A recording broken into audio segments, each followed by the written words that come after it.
Hey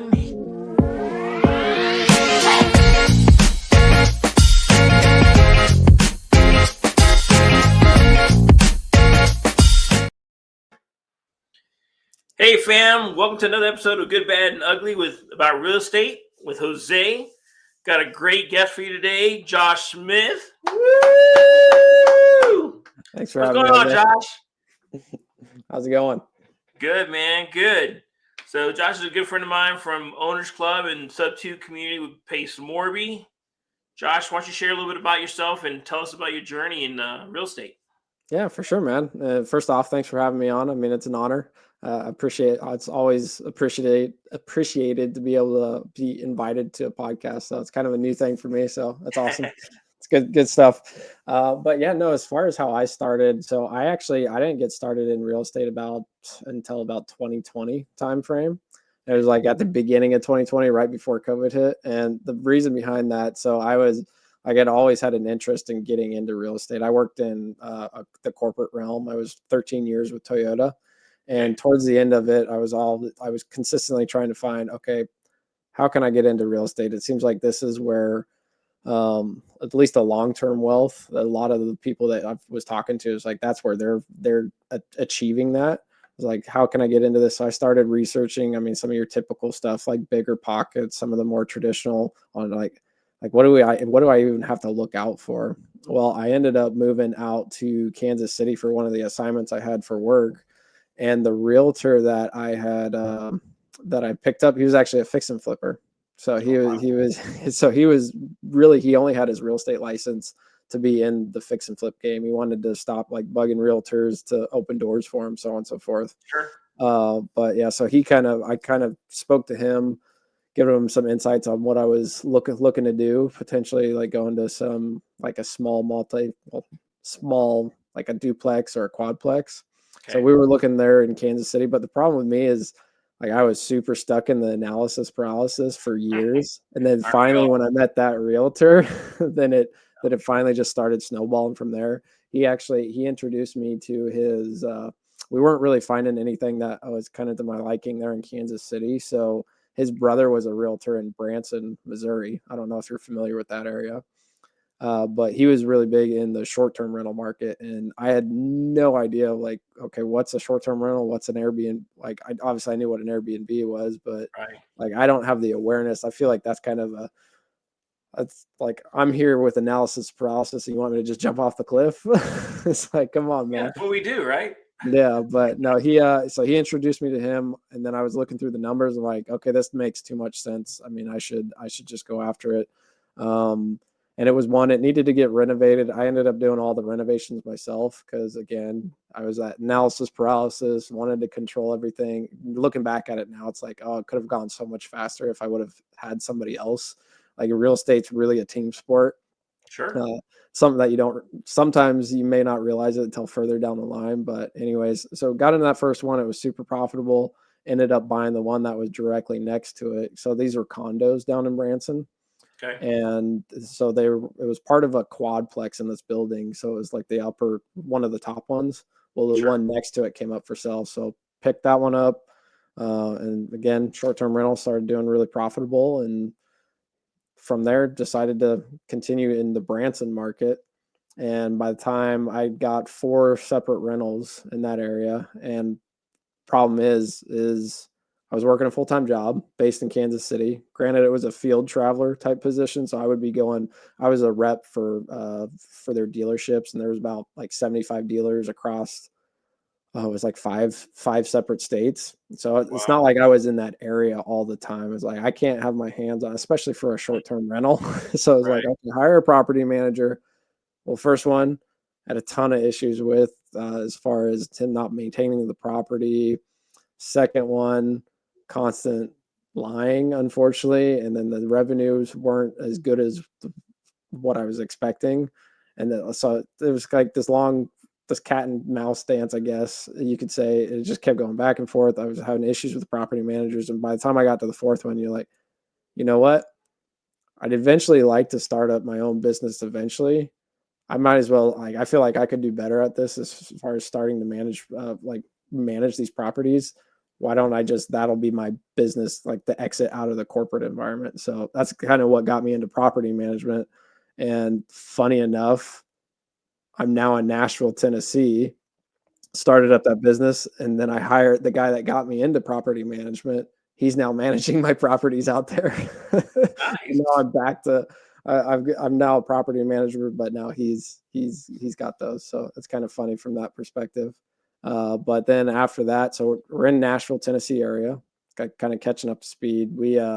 I come from like a super large family. I've got 6 sisters, 1 brother, and all my sisters ended up out here. Well, my wife and I, we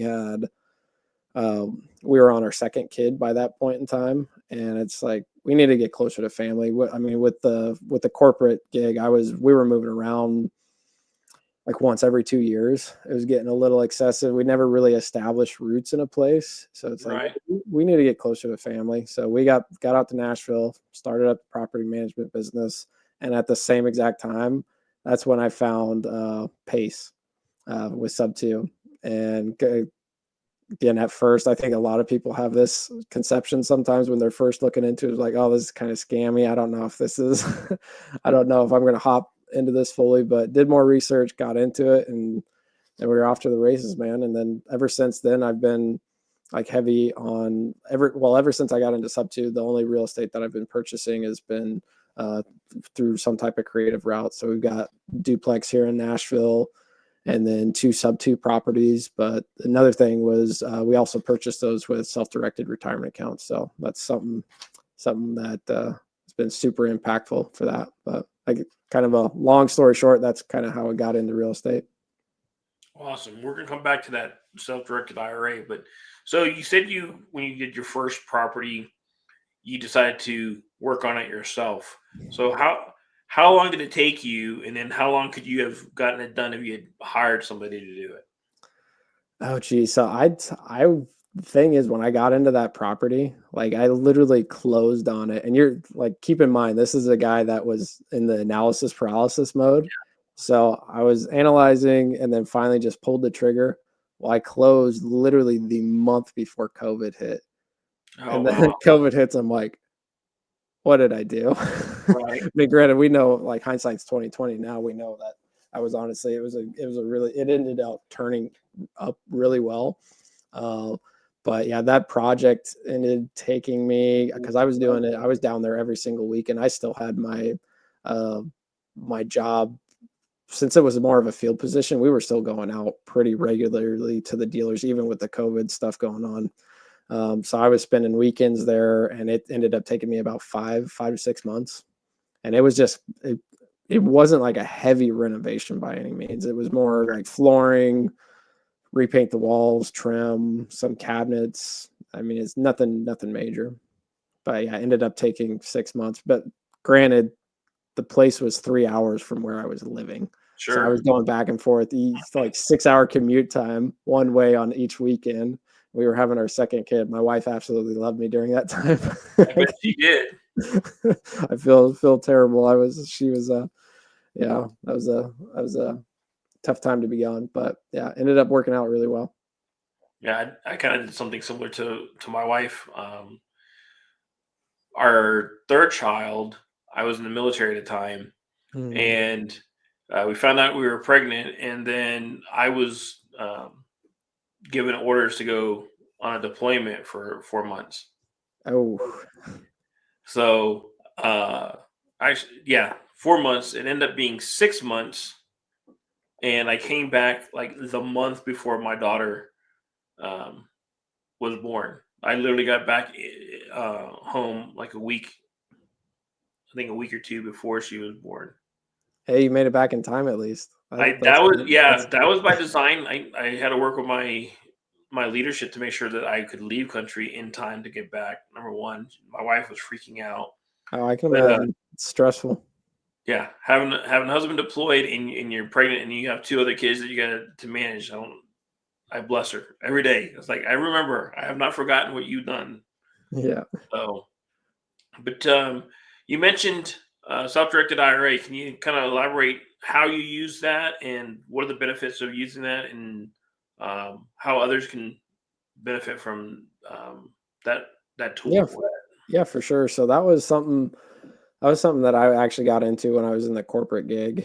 And this was actually well before I got into real estate, but I was starting to research this guy. I think you know him, is Matt Sorensen. Mhm. So he owns Directed IRA out in Phoenix, Arizona. And I was studying him and his partner, Mark J. Kohler, because I had always wanted to get into business for myself at one point in time. And I really enjoyed his content. It was like super, super helpful as far as like entity structuring, all that stuff. Well, got into self-directing, and he was also explaining strategies on how to like put even more money into those accounts. So while I was at my W-2, that was super helpful from that perspective. But the strategy that I'm utilizing is, so I'm actually purchasing those 3 properties. The creative properties that we purchased last year were all done with my self-directed IRA. So a lot of people, when you're looking at your retirement account, I mean, the average person says, I mean, you can invest in stocks, bonds, mutual funds. That's about it. You can't really do anything outside of that. Well, Right. you can actually, if you're with the right custodian, I mean, it's completely legal. It's just with Fidelity, Schwab, Vanguard, they make all their money off those commissions. So they're Right. not necessarily going to be like, oh yeah, go self-direct it yourself and buy real estate with it. They don't have any benefit from that. Right. All their money's made off of the commissions from stocks. So uh, ended up getting it with a custodian to where you could self-direct, and then you can purchase real estate, you can do lending in there, you could literally buy cattle if you wanted to be honest with you. Like the really like if you there's a lot of rules around it, and we can get into that if you want to. But as far as like if you have, like, say you're super knowledgeable, maybe you're a rancher and you're really knowledgeable in the cattle space, you could legit buy cattle and as an investment, and then sell them off at a later time for a return. But the main thing is, the rules behind that is they couldn't stay at your ranch. You couldn't actually manage them there yourself. Like you couldn't be feeding the cattle every day. You'd have to pay another like rancher, say in that instance, to maintain them. So, but yeah, you can buy cars in there. You can, again, it's for investment. There's a lot of rules around it, and we can go into that. But uh, possibilities are really endless. Really, the only thing you can't do is S corporation stock, life insurance, and collectibles. That's really it. So Yeah, I would kind of like you to expand a little bit, but one clarifying question. So you're using a self-directed IRA. So how's, most people think of IRAs and you take money out, there's a mm, penalty involved with taking your money out of your IRA. How does utilizing this strategy help people avoid getting that penalty charge?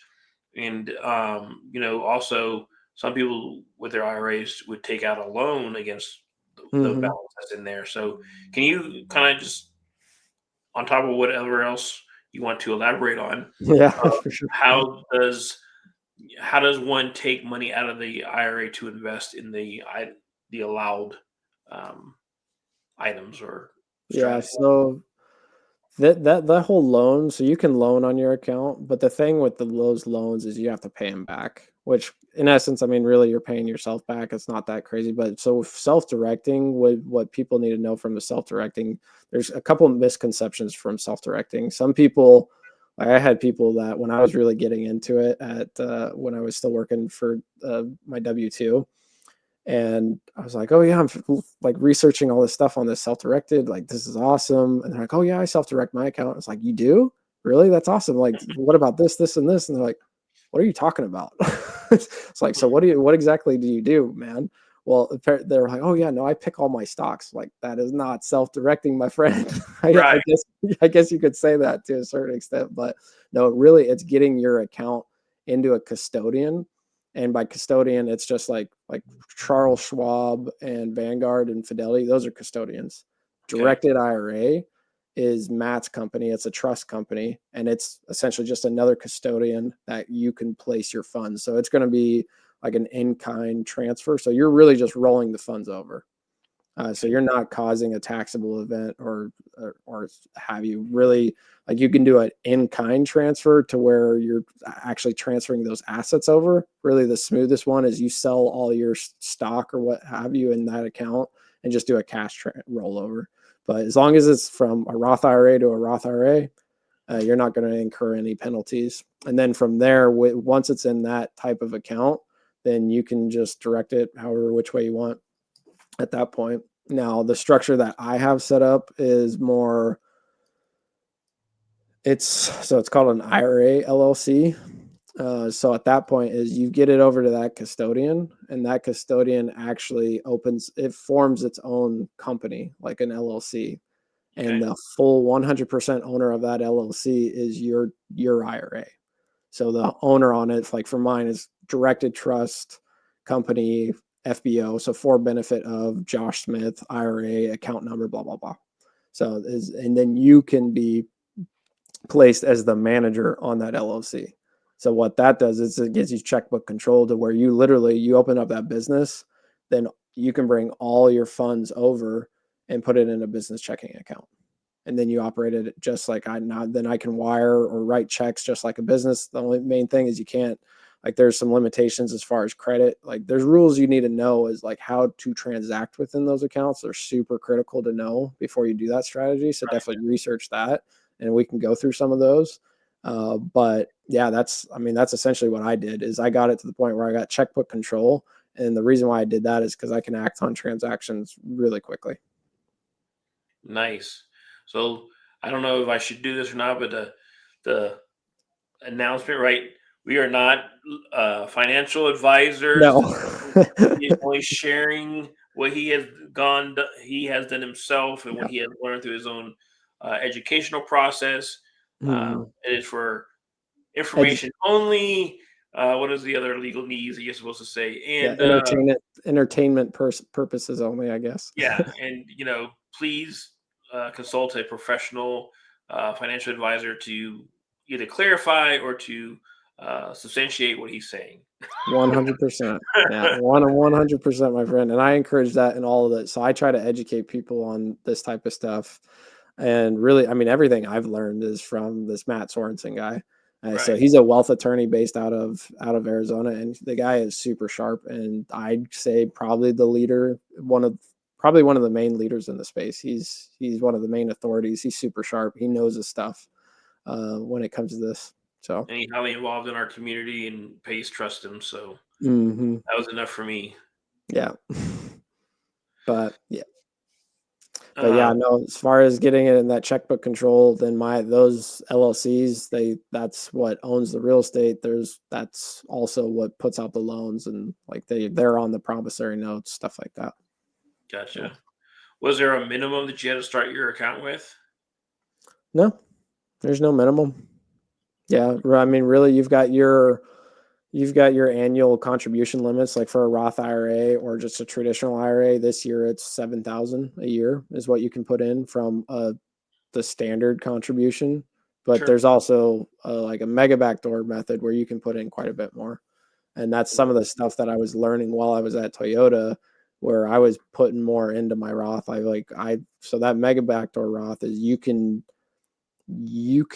contribute after tax funds to your 401k and roll those over as an additional kind of almost contribution to it. Like you could put almost like 40,000 plus if you have it annually into a Roth IRA, which a lot of people don't know about. A lot of people think, oh, if you're over a certain income requirement, they think, okay, I can't even contribute to a Roth period at all. Well, you can do a backdoor contribution where you essentially fund a traditional IRA because there's no income requirements there. Then you roll that over to a Roth. Now there's some forms it's a form 8606. You just have to make sure your CPA files that and you're good to go. So you don't have to worry. It does not matter what income level you're at. You can always contribute to a Roth. So, and then the mega backdoor is really powerful if you're with an employer and they've got a 401k. Nice. Yeah. So if you're using your self-directed IRA to buy cattle or a car or real estate, do you have to pay it back? Because you said it wasn't much of a loan, it's just writing a check. So how does that work? Yeah, so you're literally picking investments within. It's the same as if you're picking stocks within your account. Like if you pick a bad stock and you completely lose it, like you lose your shorts on that stock, that money's gone, unfortunately. But you're essentially operating in the same manner. It's just instead of investing in stocks, bonds, and mutual funds, you're investing in alternative assets. So it's not necessarily, obviously you want to pay it back. You want to have sound judgment on where you're investing it. Right. But that's the nice thing about directed accounts is you invest in what you know, invest in what you understand. Like I was already making money in real estate, so it just made sense. Okay, I'm not making that much from like a stocks perspective with my Roth, so I should put that in real estate because I know I can make better returns. So that's really all it is. Awesome. So you shared that you have short-term rentals or got into short-term rentals. You got some multi-family properties, and now you're doing your own property management company. You got to have some good stories, and you got to probably have some nightmare stories. Can you share at least one of each with us? Oh, I think anybody, if they're in the short-term rental business, they have a fair amount of nightmare stories. I'd say from like getting into the property management business, this was actually this was towards the beginning of last year. I had this new client that came on board. Really nice house. It's this really nice 4-bedroom house downtown Columbia, Tennessee area. And the unfortunate part is literally the very first guest was a problem child. And I've never seen a guest that actually went to this extent. Like you get damage here and there, and that you kind of accommodate for that with Airbnb. Sure. It's just a part of the game. It's usually not that substantial. Well, Sure. these people, they came in, and this I think was part of me being maybe naive as a new property manager, but they were there for about a week, and then they extended it another week. And versus kind of checking in on the property, I probably should have checked into the property a little sooner. Well, what they ended up doing, I get into it afterwards to check on it before the cleaner comes in, and they broke into the owner's closet. I've never had somebody break into the owner's Oh, closet. They wow. ended up stealing like the most random stuff. All our supplies. They stole soaps.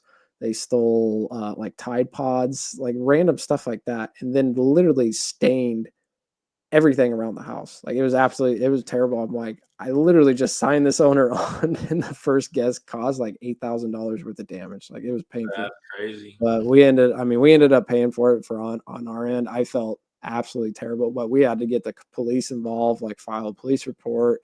It ended up that they were on some pretty serious drugs, as you can imagine. So that was involved. We ended up finding some of that paraphernalia in there, which yeah, that was a fun experience. But yeah, that ended up lasting a good 6-7 months, like fighting with Airbnb and dealing with that guest. So that's why you have a property manager. That's some of the fun stuff that you come up with there. Yeah. But yeah, there's plenty from Airbnb. There's definitely some horror stories from that side of things. Share. Let's go. More? You want more? Good or bad. I Good was, or bad? you can balance it out, or you want to kind of educate people on how it's not all gravy or Oh, yeah, so it's not necessarily that it's all bad by any means. I mean, I wouldn't be in the business if I thought it was absolutely terrible. But right. there's definitely it's a very good business to be in. Be you do have to understand that the main thing with short-term rentals, one is you're really beholden to what that county or city is going to do. You Sure. have no idea when they're going to change their rental restrictions. Like here locally in one of the markets that I'm managing, they're actually looking at changing up the rental restrictions where it would pretty much take those clients out. So we're working on pivoting those over to more monthly rentals. I mean, that's the thing. There's always you just got to operate on your feet. I mean, that's really all it is. There's always a way to make it work. It's just you have to find the way to make it work. Right. So, but yeah, no, we have found lately that monthly rentals in certain markets have been doing really well. Like we've been dealing with more your insurance relocations, like say somebody's got a burst pipe and they need a home while their home's being worked on. Maybe it's 2-3 months. I mean, our average is around 3 months. So there was actually someone else in the community. I don't know if you know of her, Tanisha Spencer. Yep, I know her. Well, I But know the name. How yeah, about that? she's really good from the monthly rental perspective, and like that's her whole business is midterm rentals. Right. So I ended up doing a couple consults with her, and that has helped my business substantially because the insights that she provided, I'm like super grateful for her because she helped me out a ton. So we've kind of been venturing into that market, and say for a 3-bed 2-bath in one of our markets, it's where from a short-term rental perspective, we were having a hard time getting it over like maybe 3,500 to $4,000 a month. I mean, granted, you have your peak season where it goes a little higher than that, but there was a fair amount of off where it wasn't going over that. Well, this is just a run of the mill 3.2, and now we're consistently making 5,500 a month for it with insurance relocations. So, Nice. and that's from what I've seen from others. That's honestly somewhat on the lower end, but you've got to like it's again it's a game. You got to really get ingrained within your local community. You've got to get ingrained with like the Chamber of Commerce, get ingrained with like insurance adjusters if you can. And it's the difficulty with that is your occupancy. You don't know, it's hard to predict what your occupancy is going to look like. Where short term rental, you've got your seasonal trends that doesn't change a huge amount. I mean, the demand may change, but you're really that cyclical trend. You're gonna get that. Whereas monthly rentals, you're really fighting and going after those. Right. But they're definitely profitable if you have the time to go for it. Yeah, I think everything you said makes sense because I know when I did midterm rentals, it was hard to keep it, occupied all the time, and I just didn't Mm-hmm. like having my property sit. So in between scheduled midterm rental guests, I would Airbnb it, and it cost me a couple of Mm-hmm. guests because if I have somebody that's booked through Airbnb for let's say a week, and I was working with Furnish Finder at the time, and they would come in and say, "Yeah, we needed somebody to move in, in 4 days." Well, I said, "Well, I got a guest in there now. They're there for another 5 days, or maybe they're there for another week." They're like, Mm-hmm. "Well, we can't have our client out at a hotel for 3 days so they'll just go looking for another property." So Yeah. I could have had a 3 to 6 month, reservation waiting for them, or depending on how far I had my Airbnb calendar open, which was something I learned to kind of cut down to 3 months instead of 6 months because I had people, Yep. down the way, and I didn't want to mess up my Superhost rating, so I didn't want to cancel on anybody just so I can, make money for the next 3 months. So Mm-hmm. it was a really hard balancing act for me. Yeah, incorporating like we've been incorporating that hybrid approach, and that's the thing. It doesn't always pan out, Right. but we've been keeping it. Our booking window is usually 45 to 60 days for our market. So Yeah. as long as we don't block off before that, we're usually good. But we block out a little further than that. It helps with the hybrid approach. Sure. But I've seen the operators that are really killing it in the monthly rental space. They stick pretty strictly to the monthly rentals just to make sure they can capitalize on whatever comes in. Yeah. I mean, So that's fair. And again, like you, I was just kind of learning yeah, to same, try to keep it full. So, 100%. hindsight being 2020, right? Yeah. So I usually like asking my guests, what are their haves and what are their needs. I mean, I know you have your own property management company. Is it just local to you there in Tennessee, or are you trying to hmm expand nationwide? No, not nationwide. So we're sticking to just to like the outskirts of Nashville, so the southern outskirts. So you've got Franklin and Murfreesboro. So it's Rutherford County and Williamson County. Those are really the two places we're sticking to for the most part. Gotcha. And it's short-term rentals, monthly rentals, and then we just recently launched to long-term rentals. So we're kind of accommodating it all from that port. The only thing we don't do is co-living, and I don't plan on getting in co-living anytime soon. Oh, why not? I could use you as my property manager. That'd be awesome. Yeah, not maybe far down the line. I've got I think as I mentioned before the call, I've got my first W-2 employee coming on board here pretty soon. And that's going to be a huge learning experience for me. So Right. let's see how that goes. I've Well, had good luck with 1099 that, like and I hope they. contractors, but Yeah, I hope they're a fast learner. Yeah, seriously, me too. You and I are going to see each other, at the end of that month. So Yeah, you make that's sure the that person's thing. trained up.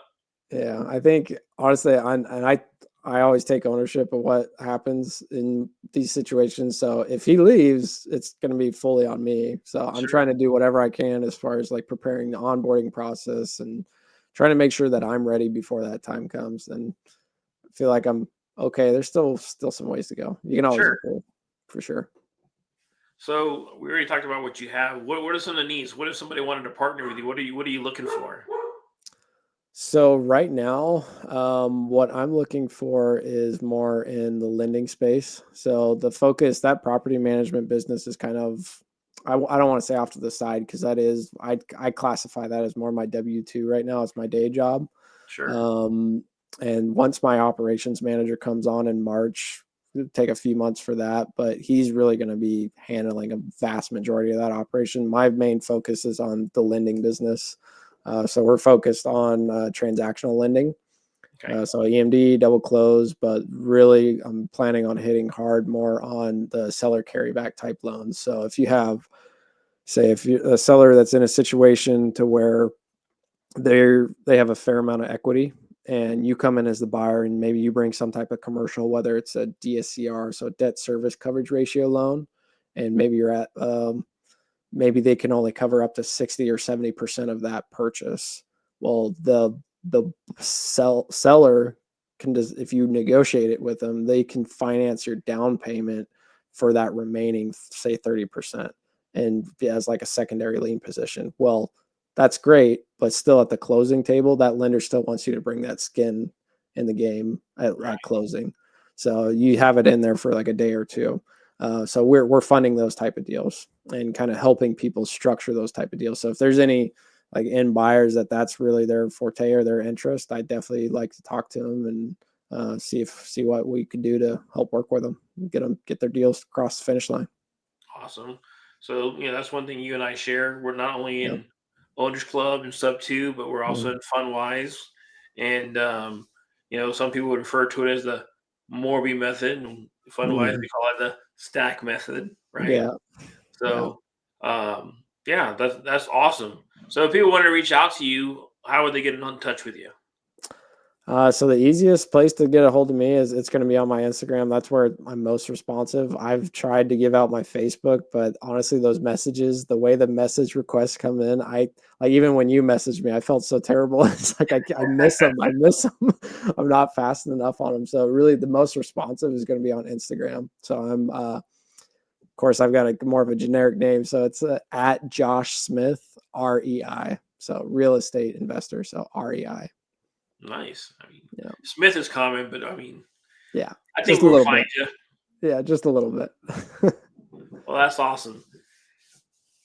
Well, fam, that ends another episode of the Good, Bad, and Ugly. I want to give another round of applause to my guest, Yeah, Josh. Thank you so much for your time. Appreciate thanks. it. Thanks for having me, man. And Appreciate it.